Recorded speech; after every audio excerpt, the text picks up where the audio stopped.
Hey there, lady. My name is Molly Conley, and I'm devoted to helping women reinvent their love lives, whether that's after divorce, dating on and off the apps, or in their committed relationship.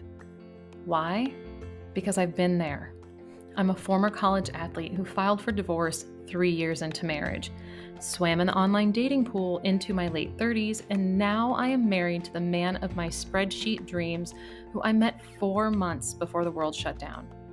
As a dating and relationship coach, I help my clients shift the focus from being obsessed with finding Mr. Right to shifting to herself as Miss Right Now. We build a foundation filled with clarity, connection, and confidence, knowing she is worth waiting for. Each week on the podcast, I'll bring you love life insights and savvy guests, where you will receive the courage to release programmed limiting beliefs. Discover patterns and behaviors restricting you from finding and attracting quality men, and ways to choose yourself first so you can build a foundation for a healthy relationship with yourself and a partner. Hey ladies, welcome back to the Reinventing the Arena podcast. Today I have my husband Brad joining me for another couch conversation. Hello. It's been a while. Yes, it has. I mean, it's been like maybe since May. It's been a few months. I know we've been meaning to do this for a while. We've got several more we need to do. Yeah, more than likely. Yeah, we do. But this episode, we're going to be talking about, my recent breast cancer diagnosis, surgery, and the recovery and everything that's been going on, and like how Brad has been a wonderful caregiver and how that's really important to note. When people do get cancer, like any type, having a caregiver is really important. But depending on what type of cancer and depending like what your situation is, the caregiver might not be getting the care that they need as well during that whole process. And we're also going to talk about how our relationship, I don't even know if it's like, I would not say it's like changed. It's just been, and I guess we could just say it's been reinvented, but the things that have really impacted and changed our relationship, I would say even just for the better. And some of those things that I personally don't think I thought about, until recently when we've been discussing this. Yeah. I mean, I think it's evolved. It's, this kind of significant experience going through this together. It adds a level, to the relationship that, we'll get into, but yeah, it's just something you don't always anticipate happening. But it's, changes in the way, the way you go through these challenges. It definitely has an effect on the relationship, and it's, we've come out stronger, or at least, knowing each other better. Yeah, definitely. And so before we get started, I definitely want to say that my situation is extremely lucky. I will just be very blunt about that because, first of all, like there's no breast cancer in my family whatsoever. This was really unexpected. I have other types of health issues. I think I have mentioned on the podcast before that I have polycystic ovarian syndrome. And in the past, I've had benign lumps in my breast when I was younger, and they were removed like senior in high school and sophomore in college. And so that's what I thought this was.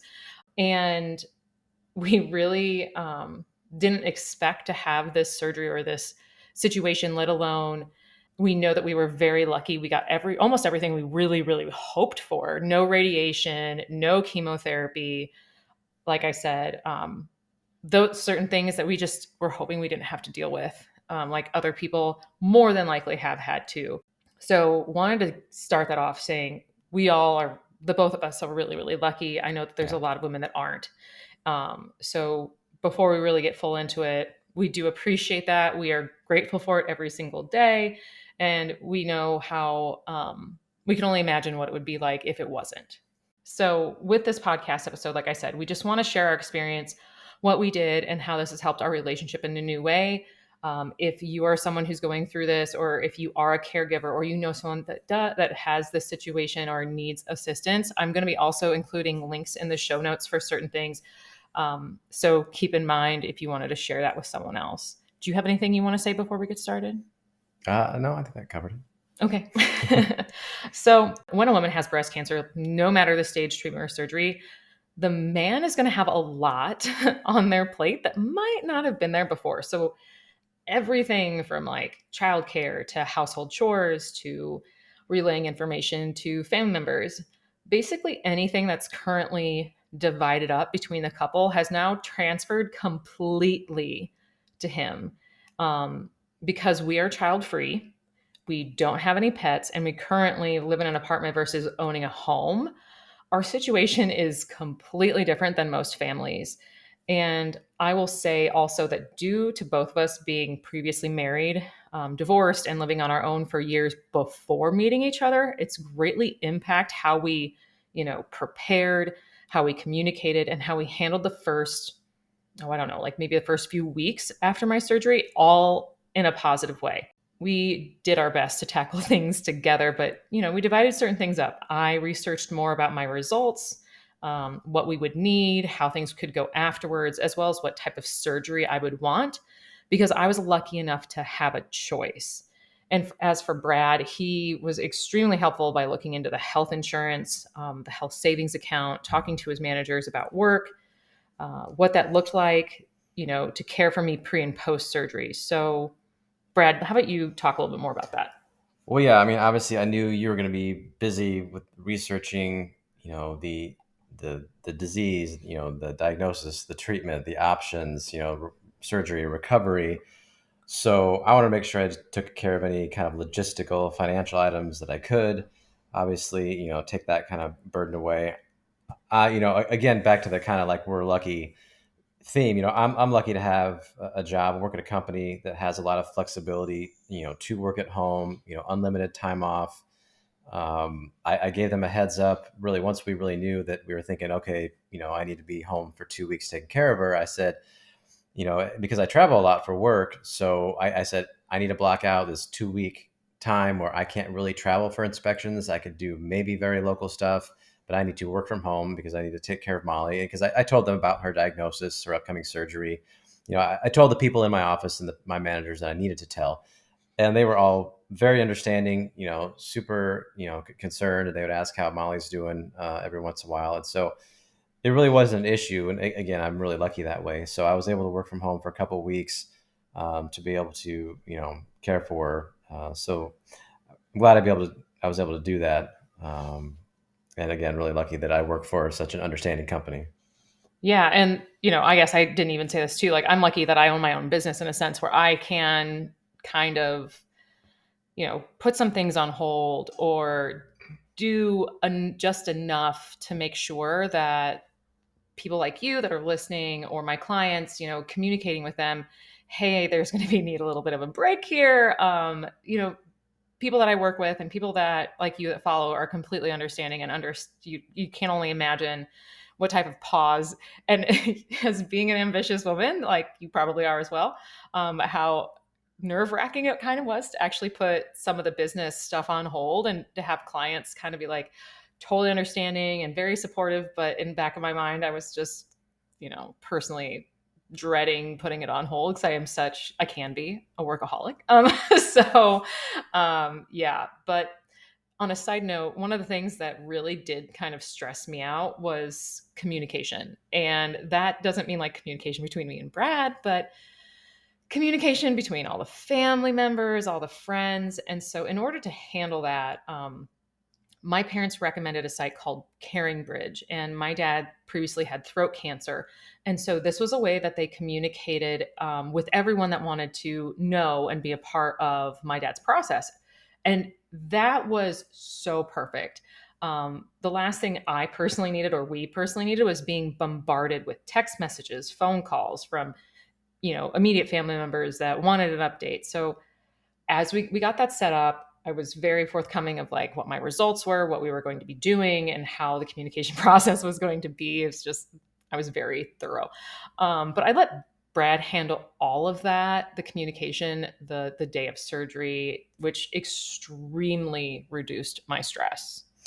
Yeah, I mean, I made that. I think you made the original introduction post before surgery. Then I made a couple posts after, right after, when you couldn't really make those, Because I was asleep. and because I know, obviously we knew everybody would want an update because they would, texting us beforehand. So this was to avoid us both separately having to text family members, or really me having to text everybody and do text change with both my family and her family. Yeah. So Caring Bridge was great. Definitely recommend that because all I told my family was, here's the link. This is where we're going to be having information.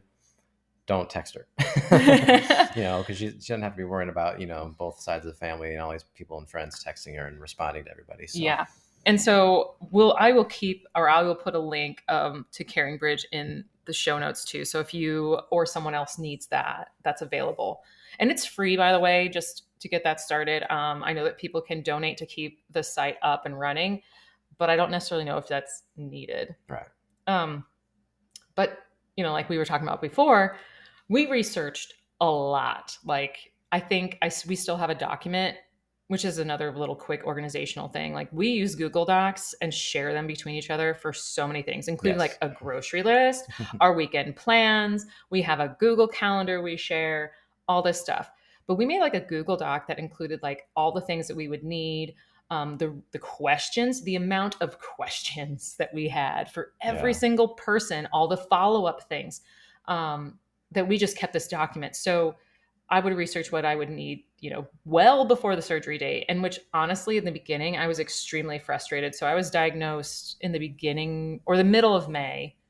And my doctor back in Omaha wanted me to like hurry up, have the surgery in 2 weeks, like get this done and taken care of. And I was all for that.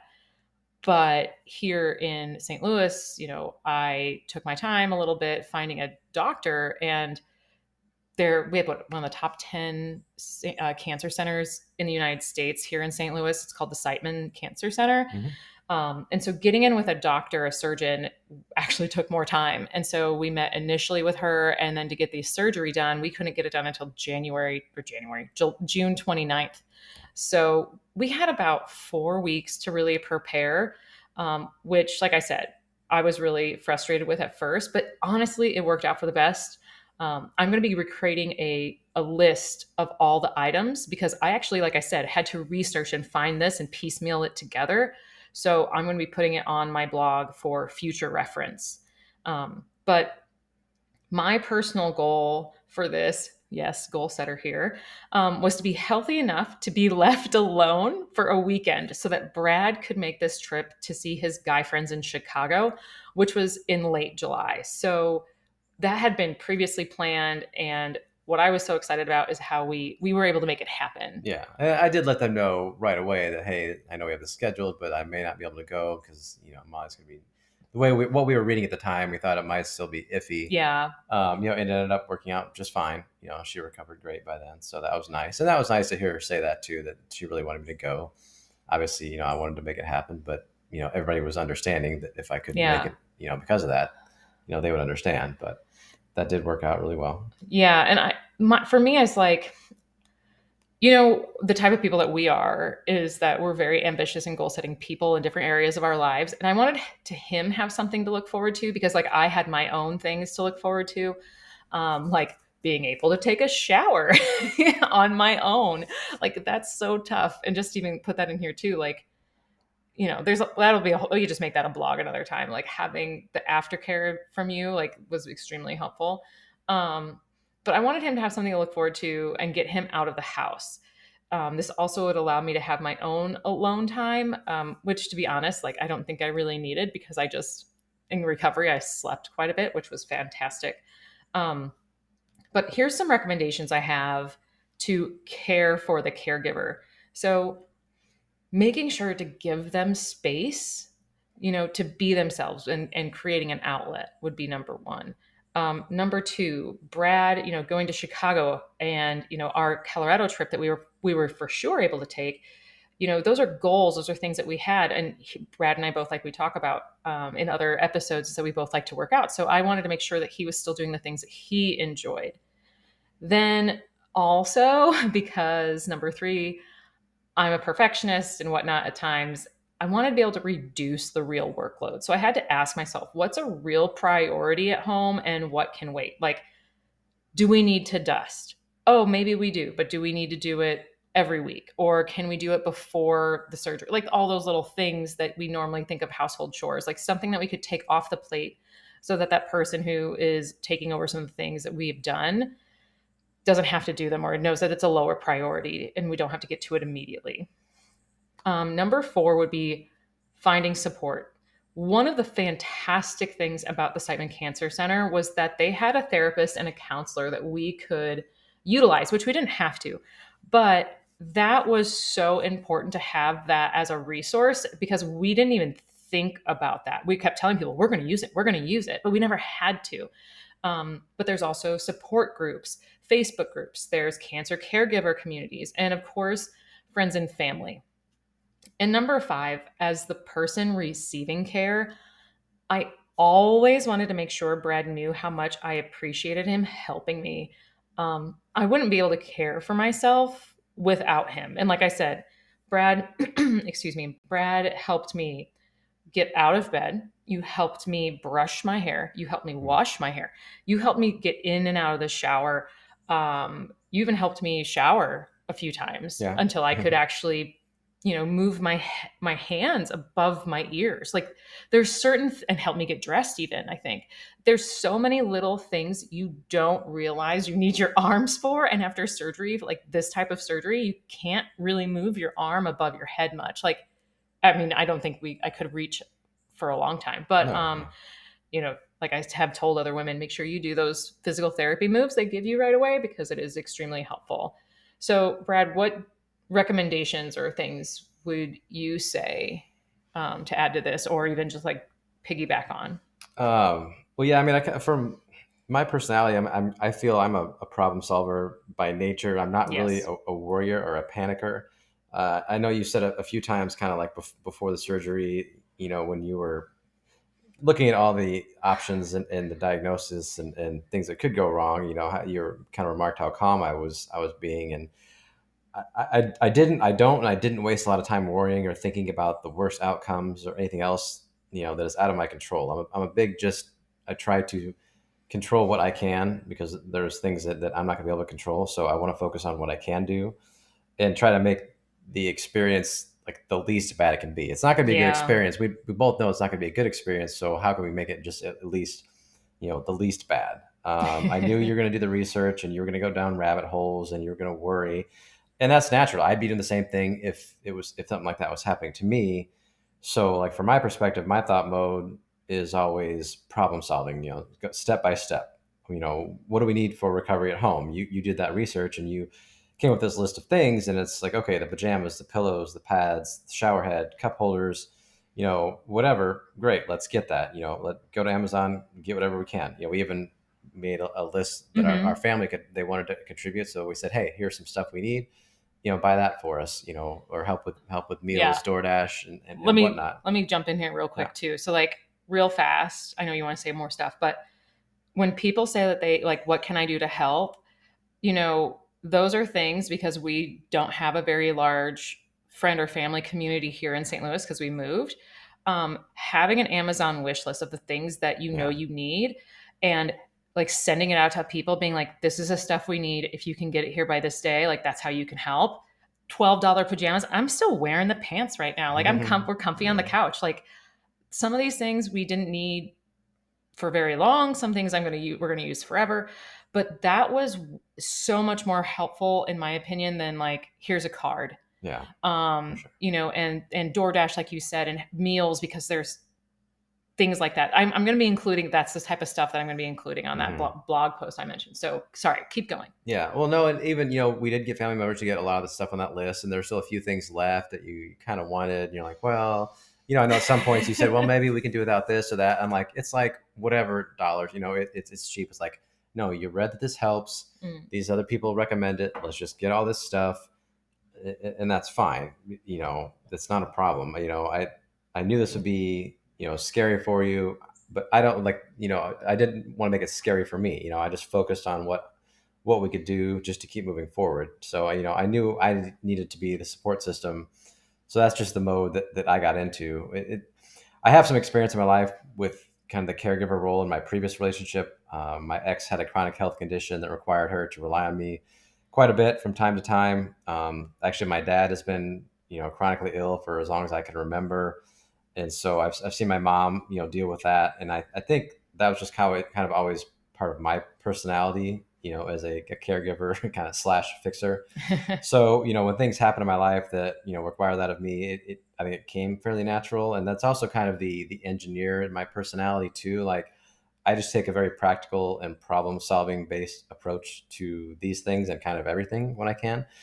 again, like, don't worry about what you can or can't control. Worry about the information you have and what you can do, and just, what's the next step. I don't waste time or energy being scared or worrying, because that doesn't help anyone. Mm-hmm. Um, I don't think there's anything I wish I would have done differently. I think we did a good job of preparing, our separate research, preparing, your list. We got everything. I think we had a good plan and we executed it. I think in the end, we it wasn't nearly as difficult or bad as we thought it was going to be, but we were Yeah. prepared for it to be. Yeah. We were prepared for you to be bedridden for 2 weeks, and for me to help you do everything for 2 weeks. Yep. And it didn't end up being that long. So I think that was good. You'd rather over prepare. Well, I still needed you, like, let's real backtrack. It's not like life went back to normal No, after yeah, 2 weeks, but I still needed you to help me. Like, I can't get a glass out of the cupboard. So, like, there's certain things, like how we had stuff set up, driving. driving, all those things that, like, going to appointments, all Yeah, this stuff that you don't necessarily think about. Once again, like range of motion. I actually kind of practiced walking around with dinosaur arms, being like, okay, so how far can I reach, and how high can I reach for things? right. And so, yeah, it wasn't just 2 weeks, but probably about a month is what we had, right? I think, Yeah, until I was yeah, fully comfortable being able to be like, okay, I can get this or have this set up for me so that when you went out of town, I could still take care of right. I myself. started doing local jobs around town where I'd be gone for several hours and be able Yeah, to, and that would and be that fine. was Yeah, and okay. I was Yeah, fine. and Yeah. then eventually, yeah, I went on the weekend trip to Chicago, and that Okay. was fine. All right. Sorry. Um, Keep going. My bad. oh yeah, no, I mean, as far as recommendations, I think it's important for the caregiver to take time for themselves when they can. You're gonna get frustrated. You will get angry. There'll be times you want to be snippy or be sarcastic. And I think those feelings are natural. You spend a lot of time focusing on the other person and doing those things, and you're helping, but sometimes it gets frustrating. Maybe you want to sit down and watch TV for 5 minutes, but then you got to get right back up and do something. But when that happens, you just need to really think about why you're doing it, and even put yourselves in their place, and know that they'd be doing the same thing for you. I know I would have no illusions that Molly wouldn't be doing the exact same thing for me, I'd and be she'd be so wanting. happy. Yeah, she's remarked. She said about that several times. She's like, I hope that sometime I get to take care of you. And so, Brad never gets sick. yeah. So I understand that, and you were also constantly saying thank you, and I would say, you don't. I understand. You don't need to thank me, but I love I know to. that's in your nature to be grateful and say thank you, and I appreciate that, and it's probably better than if you had never say thank you at all. Then that would probably be kind of weird too, but you know, um, I knew you were grateful, and I'm glad I was able to do it. And I'm glad things worked out, and that it wasn't as difficult as we had planned. But it's definitely, a situation where you were a little, somewhat helpless, and I needed to take care of you, and you allowed that, and I think on your part, you need to be able to be taken care of. You need to allow yourself to be taken care of, and not be. I know it's difficult, but you don't want to be Yeah. too prideful, and it's humbling, I'm sure. If I had to have you help me shower or lift stuff up for me, or brush my hair, things I like would do your that. hair really well. Yeah, You've asked me to do your hair yeah. first. So I mean, I just thinking about that, it would be difficult to do. So you need let the Yeah. other person take care of you, and know that they want to take care of you, and they're willing to do that, and not think of yourself as a burden. Yeah. It's just, now this becomes part of the relationship when something like this happens.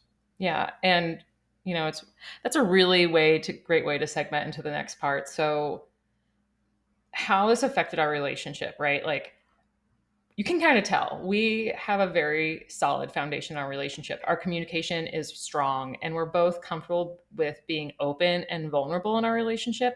One of the things, actually, I had this conversation with a former client, like, recently, how you are my number one. Like, you always put your relationship first.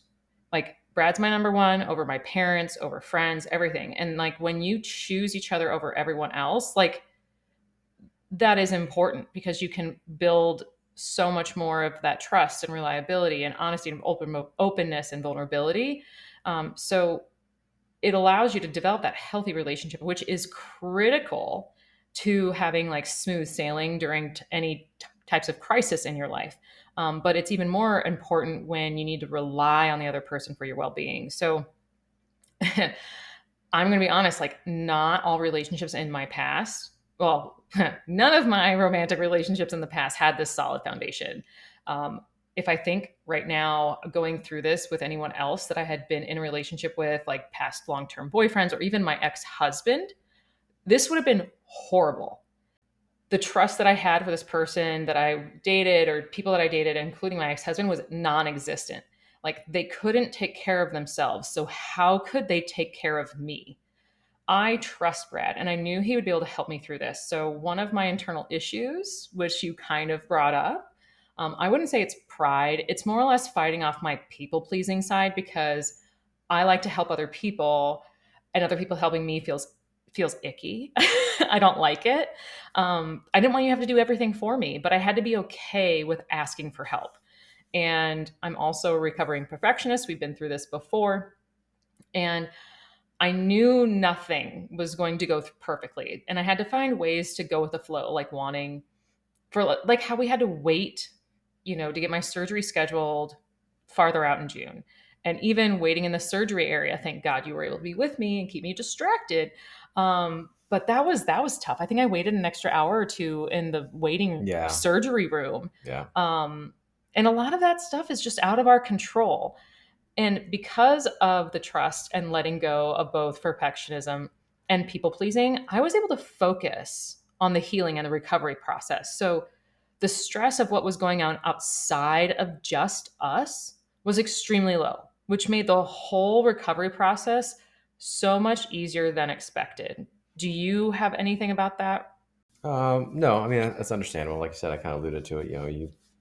Whether it's people pleasing or pride or whatever, you are feeling icky, like you said. Yeah, you need to be humble. Just let that person take care of you and know that it's not a burden. Yeah. But I will also say, like, having trust in him and my breast surgeon, her name's Dr. Aft, was extremely critical in these like tougher moments. She was so matter of fact, but in a way that's like way more our type of mentality. Here's the issue, so let's take care of it versus let me hold your hand and gently take you through the process. And that is just more of how I can handle going through a crisis. Yeah, she was good for us. We had no issues whatsoever. To us, it's just okay. She's straight to the point, matter of fact, and that's good. That's what we want. She's not wasting our time, and we're not wasting her time. Right, but I also don't think it's breast surgeons type of responsibility to hold your hand. I really do True. think that if you have breast cancer or any type of cancer and you're looking for someone to help comfort you, you need to be going to a specialist that handles that is more situated in therapy and support systems than just your doctor and your healthcare provider, because that is not necessarily their realm. I think it's a bonus if that is something that you do get. Okay. I mean, you're not going to go to your dentist and be like, I am so sorry, and crying about this and that. And they're going to be like, oh, let me just massage your jaw for a second. No, like, Right. that's not the same thing. And they're the surgeon. They have a limited role, and once the surgery's done, they're pretty much done.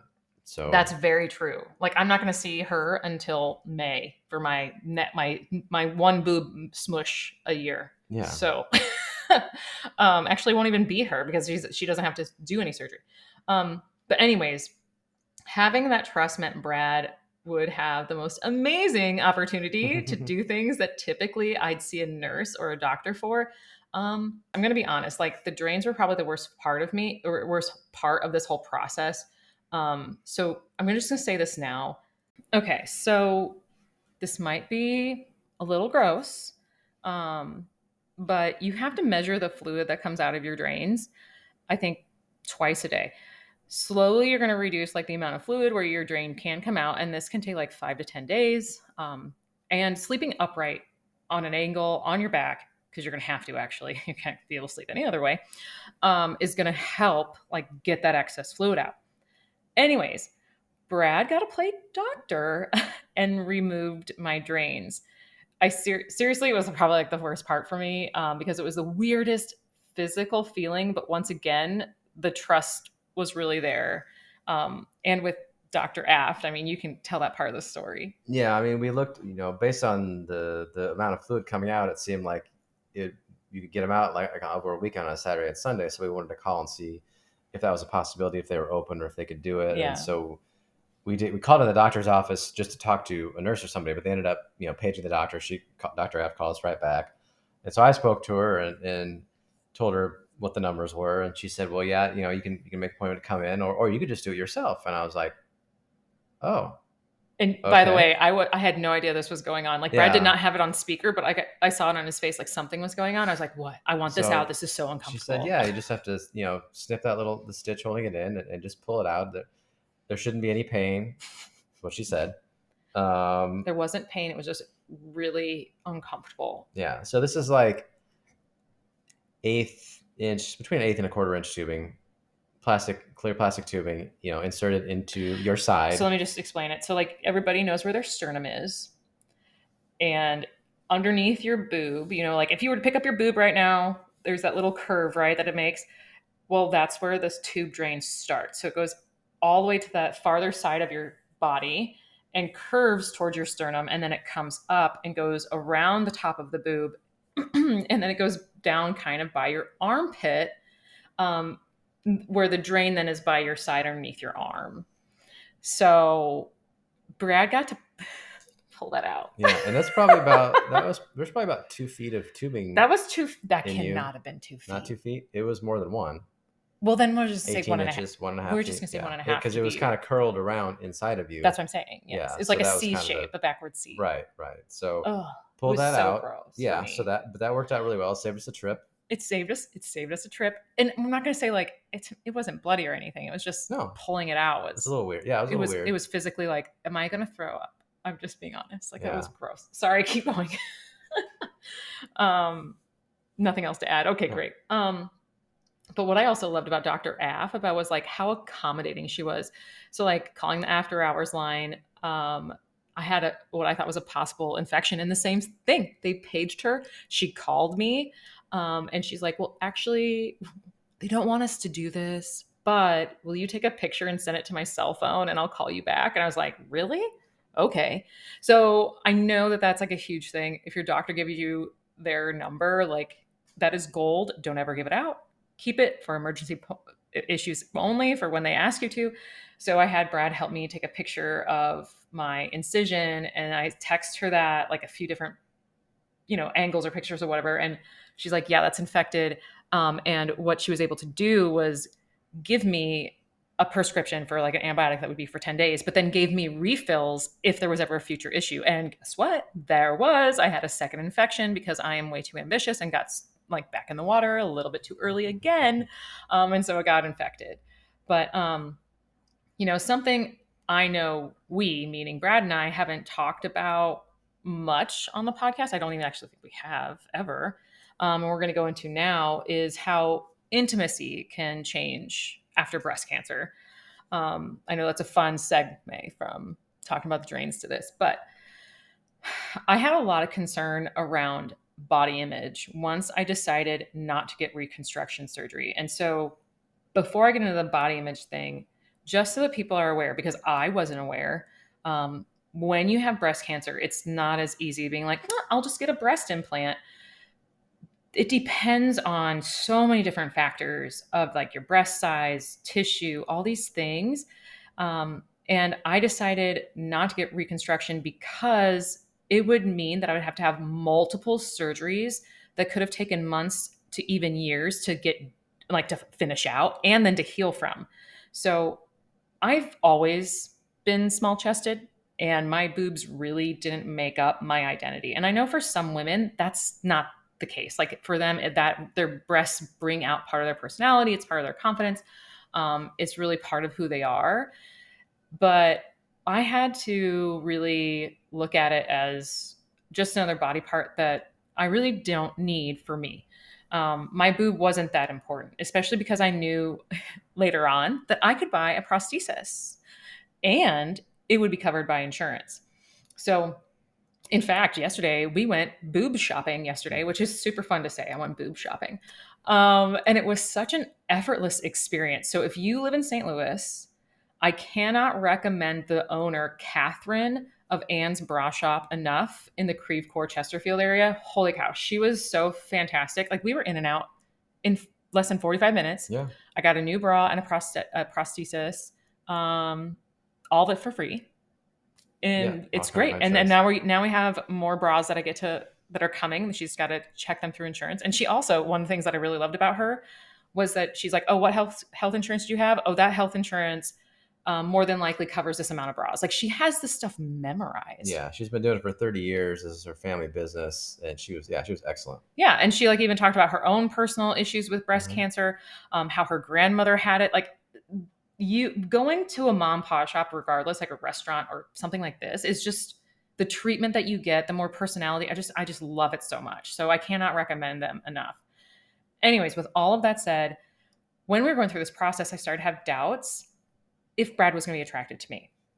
I think I asked you maybe 3 times. Well, at least I'm sure. Yeah. Okay. But what I didn't connect back then until like maybe when I was thinking about this episode was how this worry was deeply connected to my past, which you probably don't even know until right now. But the idea of not feeling attracted, like if my husband wasn't attracted to me, what is that going to do?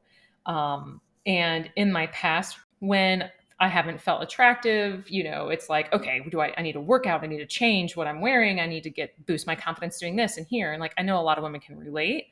But at the same time, like past relationships of mine, I've been cheated on by ex-boyfriends, and my ex-husband cheated on me with numerous women. And so for me, I was like, if I'm not attracted, if Brad's not attracted to me anymore because of not having, with now only having one boob, is that, the rabbit hole went down. Is he that mean going to cheat on me or find someone else that he wants to be with? And so like I had to really self-coach myself and put myself in check, knowing that our relationship was not based off of a boob, Yeah. and really reminding myself of all the wonderful things that I talked about here about how strong our foundation of our relationship is. And so when you get to this point of like, if this is you, if you have breast cancer or someone that is, like, this body image thing is going to be with you for quite some time. Like I didn't think it was going to be an issue afterwards, because I was like, oh, I'm solid in how I feel about my body. Everything's great. But also you lose so much muscle mass because you're not using your muscles. Like you gain a little bit of weight, you might lose a little weight too, or things aren't going to be as toned as much if you're an athlete because your body just isn't moving. It's in recovery time. And so that's something to think about. And even, wearing certain clothes, like I didn't feel comfortable until recently, yesterday, wearing anything that would be tight on me because I only had one boob. It would look weird. And so I had to be really cautious in my mind of like, what am I going to wear out in public? I don't want someone to be like staring at me for only having one boob, all those sort of things. And now having prosthesis, like my confidence is back to normal. Like I feel so much more like myself. So a lot of this body image stuff, you notice that it's internally your issues that you need to work through and think about or work with someone on. But that also, like I said, impacts your relationship, and it impacts maybe your confidence of like having intimacy together. So what I appreciated was when I asked you these questions, you responded in ways that, shared to me like our relationship is so much more than just our bodies, because that's really what Yeah. marriage I is mean, you're about too. It's still. like you're going to get old. You're not going to be perfect. Like ripped abs when you're, well, maybe you, who knows what you're going to look like. I'm not going to have ripped abs at 70. I don't have ripped abs now. That was back when I was swimming in college. So bye-bye. But you never know how your body's going to change. What do you want to say? Yeah, no, I mean, and I kind of figured you'd have some concerns like that. It's only natural, but at the same time, it's like it wasn't a big deal to you, and it wasn't a big deal to me because really, what comes down to what's the difference? I mean, what's really changed? I mean, nothing's changed about you. Nothing's changed about our relationship. I thought it was good of you and interesting. You kind of showed me your scar early on. We dealt with the scar like, okay, Yeah. it's there. That's what it is now. I mean, we didn't make it a big deal. I helped you, take care of it, and I thought you did a great job. It seemed like you were confident, and it wasn't, you weren't, maybe in private you were, I don't know how much you were really mourning the loss of the boob. I don't think you were, and so I took that cue from you, and I didn't either. I think that we just moved on. It's like, Yeah. okay, well, this is what it's like now. You have a very large scar there, but that's just what it's going to be. Yeah. And taking care of the scar is a whole nother thing. But at the same time, like, I'm glad it wasn't a huge issue for us because I feel like now we're even closer. Like, our communication's even stronger. We can talk about our health more openly and even like be more proactive. Like the things that you right now are doing for your health. if we even wanted to talk about some of those things. Like you're just doing some of the stuff that is needed for, you know, people that do these things in their 45s, 50s age range, you know. Yeah, I mean, we're getting to that point where I need to have those yearly things done, or if there was an issue a couple months ago where I felt some pain and I didn't say anything right away, and then it had the potential to be something bad, and it turned out it wasn't, luckily. But Just yeah. as soon as a couple days went by, I'm like, oh crap, I really should have said something, because now it's not going to be good. So yeah, I mean, communicate. Tell if something's wrong. Make sure you tell your partner and talk about it.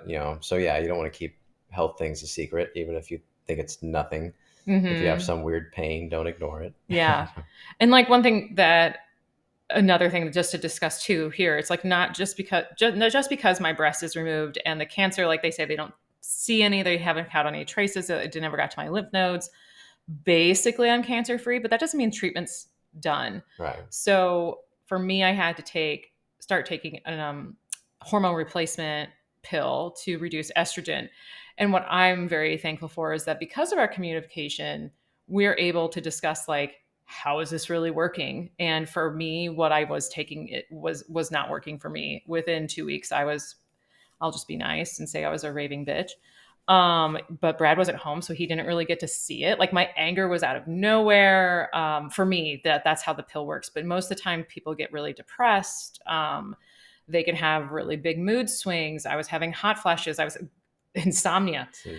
Like for me, just even if you've ever been an athlete, can you imagine getting down to maybe getting 5 to maybe even 4 hours of sleep on a consistent basis every single day? I know I had one person tell me, well, that's what it's like being a mom. And I was like, no, I don't accept that as an answer. Like that's just crazy to think.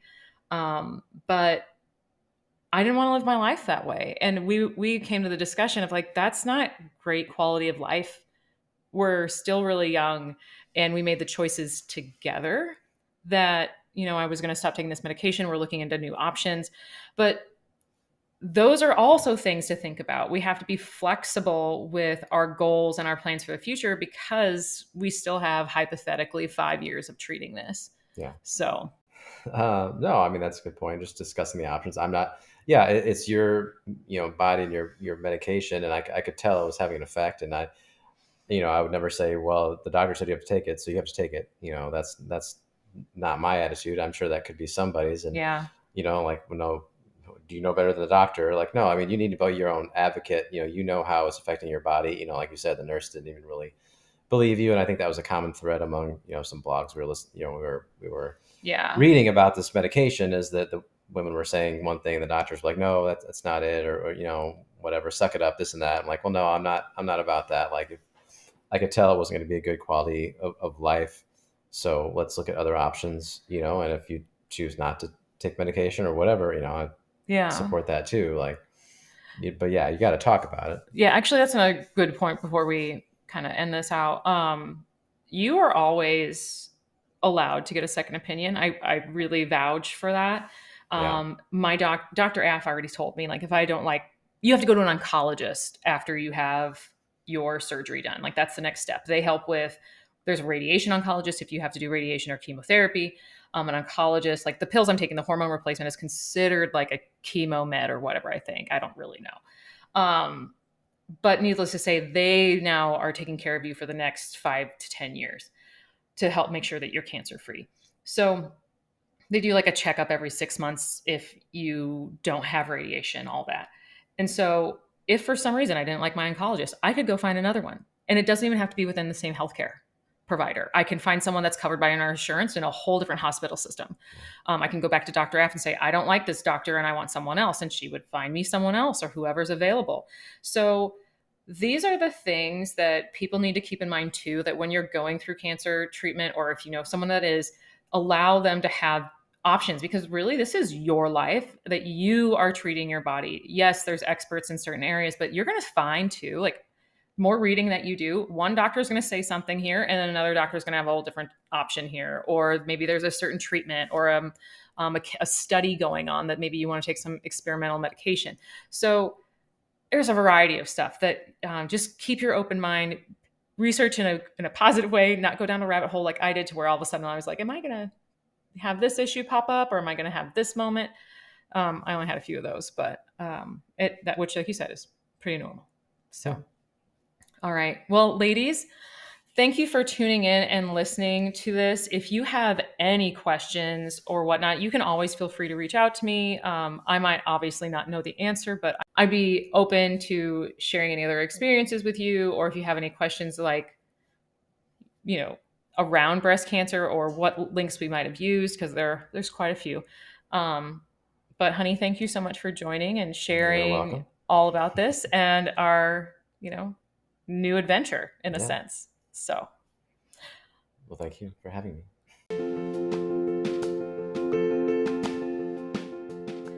it's always fun to have Brad join me on the podcast. I hope you ladies enjoyed the, natural flow of the conversation that we had. But like I said, I'll be including some links in the show notes for you or anyone you may know who's going through a very similar situation. Oh, and by the way, has there been something you've been wanting me to discuss on the podcast? Well, now you can submit a topic for an episode on my website. I will include that link also within the show notes. Have a wonderful day, lady, and I will chat with you again soon.